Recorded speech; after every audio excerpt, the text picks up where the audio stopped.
kemudian?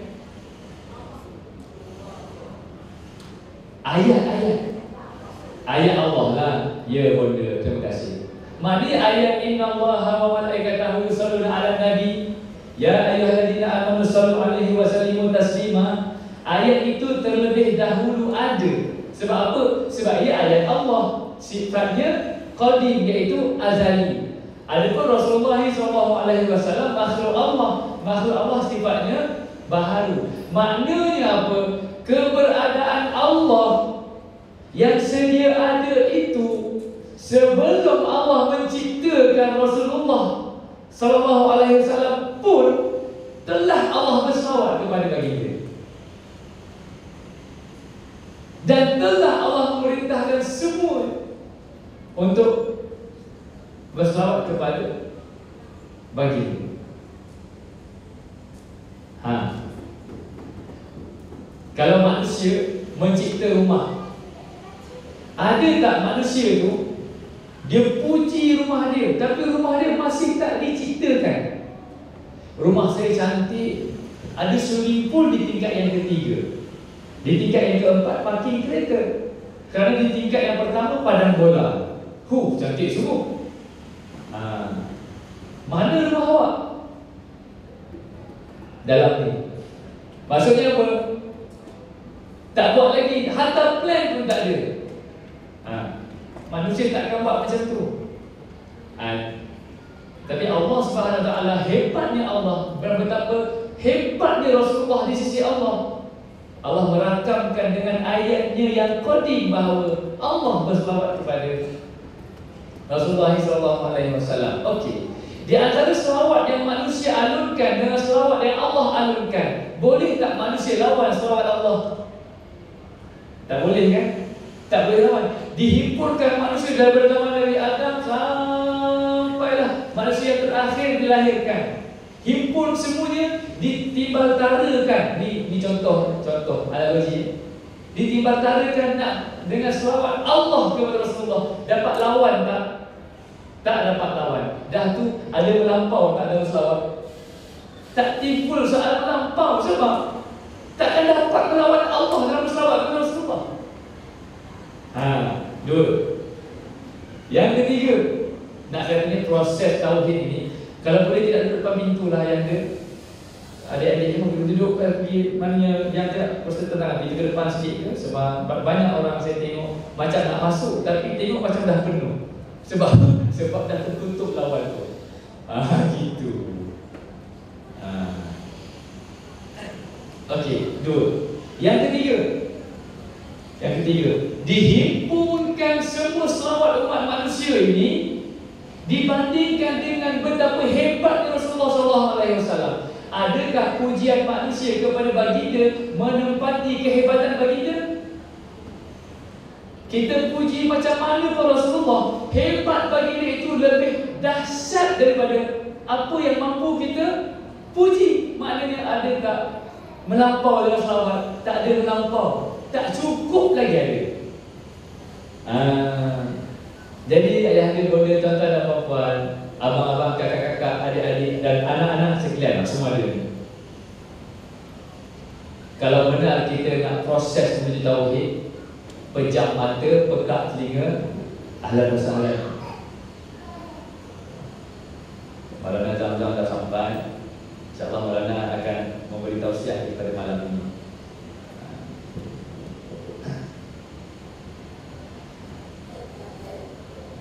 Kita bila Tok Guru datang, kita ni bisu jangan dulu. Minta izin ni Maulana ya. Bukan tujuan untuk menggurui.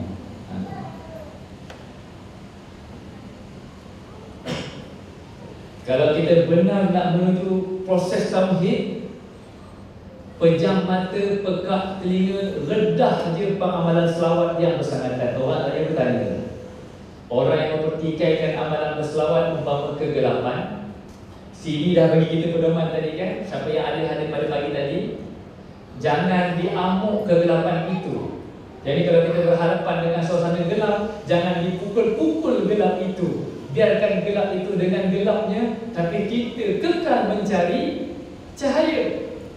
Maka bidalannya mereka yang mempertikaikan pengamalan selawat ini umpama kegelapan. Biarkan mereka dengan diri mereka. Jangan kita menambahkan lagi persengketaan dan permusuhan.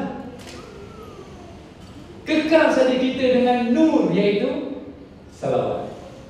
Qad ja'akum minallahi nurun wa kitabun mubin. Telah datang kepada kamu dari Allah nur. Para mufassir menyatakan antara maksud nur itu adalah Muhammad sallallahu alaihi wasallam. Kekal saja. Nanti akan terbukalah perjalanan untuk menuju kesempurnaan tauhid. Maka dah pukul 4. Ada juga beberapa persoalan yang saya kira tidak sesuai untuk dijawab secara terbuka. Kalau benar ingin mendapat jawapan itu, datang jumpa saya, kita akan terangkan secara personal, insya-Allah. Jadi akhirnya, kalau boleh bonda-bonda ni catatlah sedikit pedoman yang kita nak bagi dalam pendidikan anak-anak kita. Yang pertama, kena hadiskan anak-anak kita ni, kena dedahkan kepada mereka ini 3 jenis kitab berkenaan dengan Rasulullah SAW. Ayah dia pun tulis juga, yang anak-anak dia pun tulis juga, adik-adik dia pun tulis juga. Abang pun kalau ada manfaat dia tulis juga. Tapi mudah saja boleh diingati. Yang pertama, kena dedahkan diri kita dan keluarga kita. Pertama, kitab Sirah Nabi SAW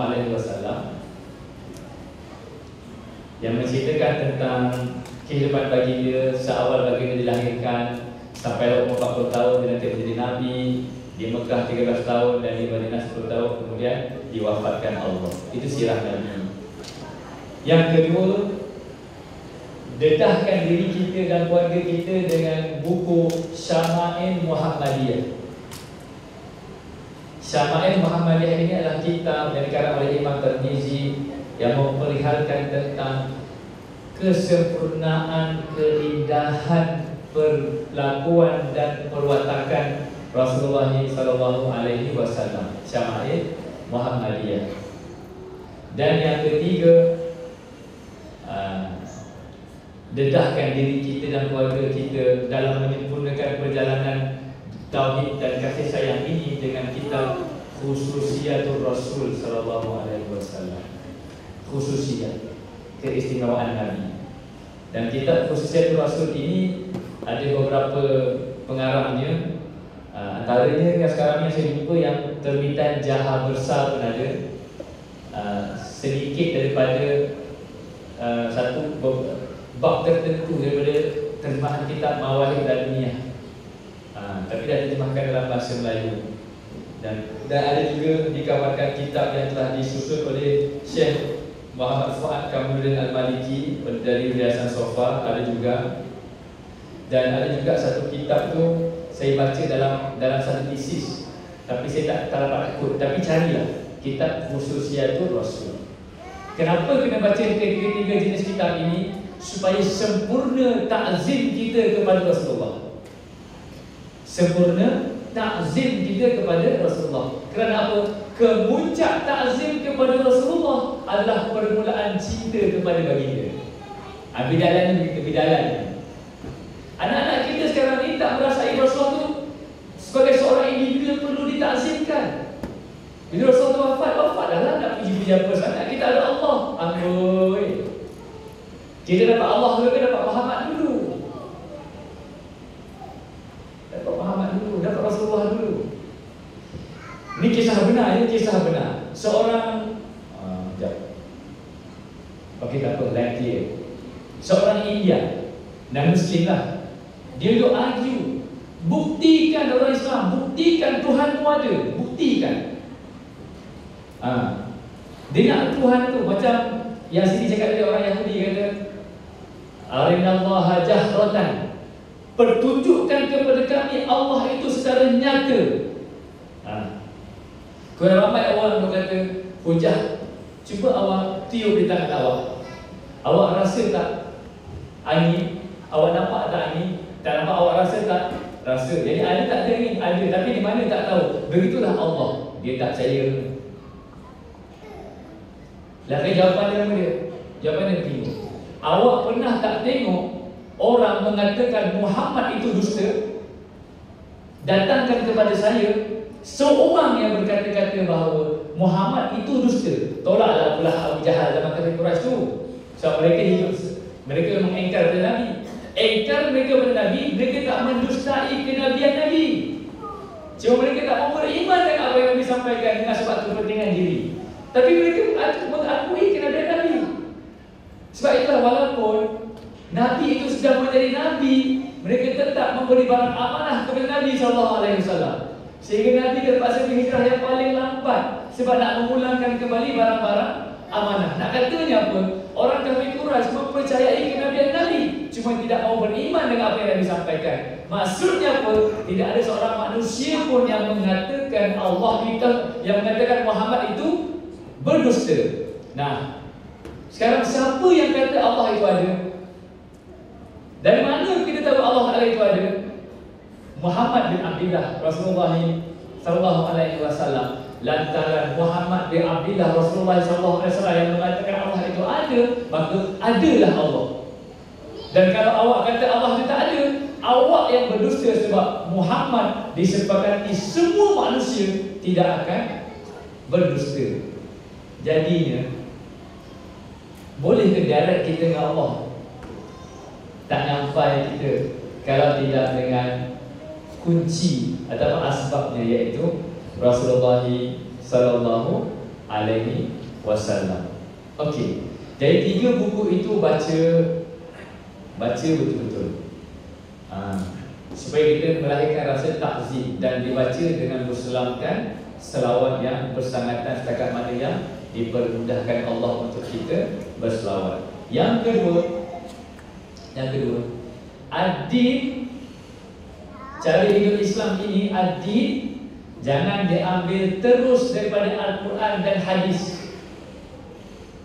Jangan diambil terus daripada Al-Quran dan hadis, tetapi ambillah ad-din daripada dada guru yang memahami Quran dan hadis, daripada dada gurunya yang memahami Al-Quran dan hadis, daripada dada gurunya, daripada dada gurunya, dari gurunya, sampailah kepada Rasulullah sallallahu alaihi wasallam. Itu yang dimaksudkan oleh Sayyidina Rahimuddin pagi tadi, mu'an-an. Jangan terus direct Quran hadis, mesti ada guru. Tolong pesanlah, tulis wasiat.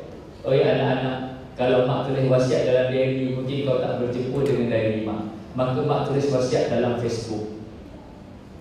Kalau kau tak buka Facebook mak, tapi kawan-kawan mak mesti buka Facebook mak. Di hari kematian nanti pasti akan ada orang menyampaikan kepadamu, wahai anak, begini pesanan-pesanannya. Gitu. Itu 2. Ambil agama daripada dada guru. Dan yang ketiga adalah hidup ini adalah proses. Semua orang kena memandang bahawa semua orang sedang dalam proses. Apa maksud proses? Pembikinan. Apa maksud pembikinan? Dah siap ke belum siap? Masih dalam proses, maksudnya belum siap. Maknanya kita pun masih dalam proses, tak siap lagi. Orang lain pun masih dalam proses, tak siap lagi. Kadang-kadang kita tergelincir, kadang-kadang orang tergelincir, tapi pandang semua itu adalah proses. Seperti mana kita nak kita ini doakan agar kita ini berjaya dalam proses kita, kita turut mendoakan orang lain agar berjaya dalam proses mereka. Maknanya kalau begitu kita memahaminya, tak akan ada cercaan kepada mana-mana manusia pun kalau dia tersalah langkah. Di situ praktikal hidup berkasih sayang. Abang yang ni cakap banyak. Tadi baru tadi nampak dia jekah anak dia, penuh kebencian. Nak kutuk ke tak kutuk? Tolonglah pandang saya. Ini juga proses diri saya. Maka kita tahu, abang yang ni sedang diproses. Maka kali ini dia tergelincir. Ya Allah, hamba-Mu ini kelihatannya tergelincir daripada proses kesempurnaan tauhidnya. Tolong bantu dia ya Allah. Selawatkan Nabi, ya Rasulullah, ya Habibullah Assalamualaikum ya Muhammad ya Rasulullah. Lepas tu berdoa untuk dia. Itu sepatutnya. Yang berlaku begitu ke sekarang ni? Tak. Ustaz telah gelema sikit, tuf tergeliat cakap, kutuk habisan. Seolah-olahnya diri sendiri itu tak merasai bahawa tetap diproses. Sebab apa? Tanda memang tak ingat Allah. Tanda tak merasai bahawa diri ini diuji. Liyabluwakum ayyukum ahsanu amalan. Diri ini sedang diuji untuk menuju amalan yang terbaik. Kita ni hidup untuk diuji. Maka kenapa orang lain itu proses dia. Kalau dia on track, ya Allah kekalkan dia on track. Kalau dia off track, ya Allah kembalikan dia kepada on tracknya. Dan begitulah juga dengan diri kita. Maka kalau semua orang memahami ini adalah proses, itulah permulaan kepada kehidupan berkasih sayang. Kita ada anak kita macam-macam segi benda dia buat. Satu hari itu dia nak kahwin. Bila kahwin itu dia datang kepada kita, mak saya minta maaf, mak saya nak kahwin. Nanti saya akan menjawab lagi isteri saya, mak maafkan saya, saya bertaubat dan sebagainya. Okey. Lepas kahwin seminggu, 2 minggu, tak balik rumah mak dah. Maka kita ni abang, adik ni cakap nak taubat gitu gini. Tapi dah dapat isteri 2 minggu tak tengok mak dah. Nampak sangat. Habis. Benar tak abang begitu? Tak benar. Bahkan ya Allah, adikku dah macam on track lah. Dia off track balik. Kau kembalikan dia on track ya Allah. Kehidupan berkasih sayang adalah kehidupan yang memahami bahawa semua orang dalam proses menuju kesempurnaan pengabdian kepada Allah. Jangan mengutuk, jangan mencaci dan mencerca, bahkan mendoakan dengan penuh takzim kepada Rasulullah, dengan penuh cinta kepada baginda, dengan penuh harap kepada Allah agar semuanya ini mati dalam proses menuju kesempurnaan ketauhidan kepada Allah Subhanahu wa Ta'ala. Itulah saja perkara yang kita kongsikan secara santai pada petang ini. Mudah-mudahan ada manfaatnya, dan saya tahu saya tidak buka banyak perkara untuk tuan-tuan semua bersembang-sembang dan sebagainya, tetapi kira-kiranya begitulah. Dan saya masih ada lagi petang ini semasa sesi ramah mesra dengan Ida Duki, saya tidak ada di sini. Maka kalau ada yang berhajat soal jawab dan sebagainya secara personal, saya kira itu lebih bermanfaat kiranya. Jom sama-sama kita berdiri, kita maklumkan selawat dengan selawat kepada dia. Minta dia punya wording dia. Saya pun lupa wording dia, tapi ikutlah ya. Kita berdiri sama-sama maklumkan selawat. Kenapa kita berdiri? Menghadirkan perasaan bahawa kita bersama-sama dengan Rasulullah SAW di atas hadis baginda. Aku menjawab selawat dan salam umatku seperti mana aku menjawab selawat dan salam para sahabatku. Jom kita berselawat kepada Rasulullah SAW dengan selawat kepada dia. Siapa yang ada teks boleh alunkan, siapa yang tidak ada maka hatinya kekal dalam momentum cinta dan rindu kepada Rasulullah SAW.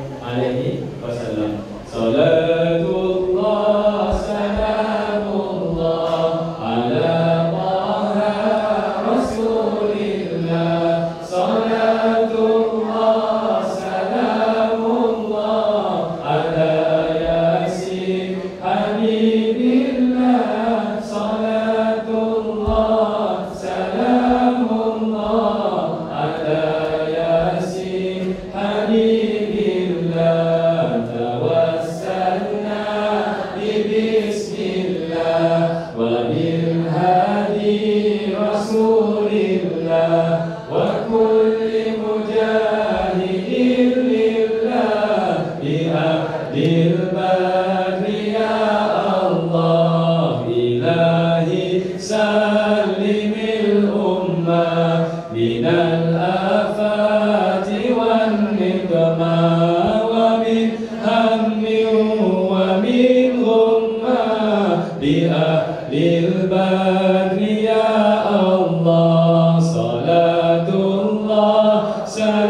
Salamullah ala Taha Rasul